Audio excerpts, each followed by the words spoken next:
আসসালামু আলাইকুম। আজকে দেখাচ্ছি পাউরুটি দিয়ে চকলেট স্ন্যাক। আমরা প্রথমে পাউরুটি নিব 1 প্যাকেট, তারপরে আমরা এর মধ্যে একটা ডিম নিয়ে আমরা পরিমাণ মতো চিনি দিচ্ছি। আপনারা চাইলে 2টা ডিমও নিতে পারেন বড় পাউরুটি হলে। তারপরে এর মধ্যে আমরা ভালো করে গুলিয়ে নিয়ে আমরা কিছু ব্রেড ক্রাম্ব নিয়েছি বা টোস্ট বিস্কিট এভাবে গ্রেটারে গ্রেট করে ছোটো করে নিয়েছি, বা যে কোনো বিস্কুটও আপনারা ব্লেন্ড করে নিতে পারবেন।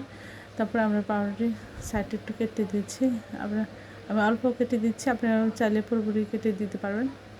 তারপরে আমি এখানে 2টা পাউরুটির মাঝখানে এক পিস চকলেট দিব। এটা আমার হোমমেড চকলেট, আপনারা এই ভিডিওটি দেখতে পারেন। আর আপনাদের কাছে এই চকলেট না থাকলে আপনারা ডেইলি মিল্ক কিনে নিয়ে এসে ছোটো করে কেটে নিয়ে আপনারা করতে পারবেন। একটা পাউরুটির মাঝখানে একটা চকলেট দিয়ে আমরা পানি দিয়ে একটু ভিজে দিচ্ছি যেন ভালো করে চেপে লাগানো যায়। তারপর ডিমের মধ্যে মুড়িয়ে আমরা ব্রেড ক্রামে মুড়িয়েছি, নিয়ে তারপর তেলের মধ্যে দিয়ে লো হিটে আস্তে আস্তে করে ভেজে নিচ্ছি। এটা এতটাই মজা হয়েছিল যে বলার বাহিরে। এটা যখন ভাজা হয়ে যাবে, চকলেটটা গলে যাবে, এটা কাটলে এতটা লোভনীয় লাগে আর খেতে এতটা অসাধারণ লাগে যে আপনারা না করলে এটা বুঝবেন না। এটা করলে বাচ্চারা প্রতিদিন আপনাকে বায়না ধরবে এটা করার জন্য। এটা অসাধারণ একটা রেসিপি, ছোটো বড়ো সবাই খুব পছন্দ করে। এই ধরনের মজা মজা ভিডিও পাওয়ার জন্য আমার চ্যানেলটি লাইক এবং শেয়ার দেবেন, সাবস্ক্রাইব করবেন এবং প্রিয়জনকে বেশি বেশি করে শেয়ার দেবেন। আশা করি আপনারা সবাই একবার হলে এই রেসিপিটা ট্রাই করবেন, তাহলে বুঝতে পারবেন যে এই রেসিপিটা কতটা মজার এবং কতটা সুস্বাদু টেস্টি। এটা মাঝখানে কাটা হলে এটা দেখতে এতটাই লোভনীয় যে বলা বাইরে। যে চকলেট যখন গড়িয়ে পড়ে যায় তখন দেখতে এবং খেতে অসাধারণ লাগে। আশা করি এই রেসিপিটা আপনারা একবার হলে ট্রাই। আসসালামু আলাইকুম। আজকে দেখাচ্ছি পাউরুটি দিয়ে সম্পূর্ণ নতুন এবং অসাধারণ স্বাদের একটি রেসিপি।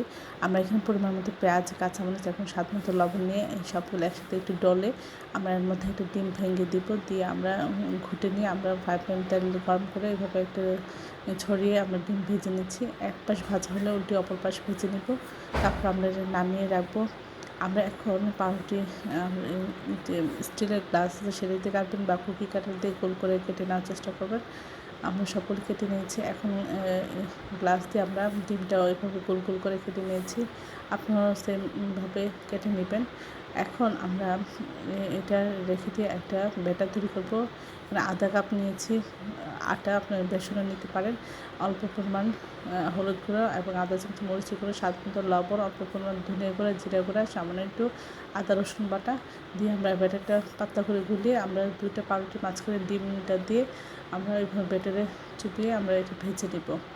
এটা দেখতে যতটা সুন্দর হয়েছে খেতে অসাধারণ হয়েছিল। আশা করি এই রেসিপিটা আমরা একবার হলো বাসায় ট্রাই করবেন। এটা দেখবেন, বুঝতে পারবেন কতটা মজার হয়েছিল।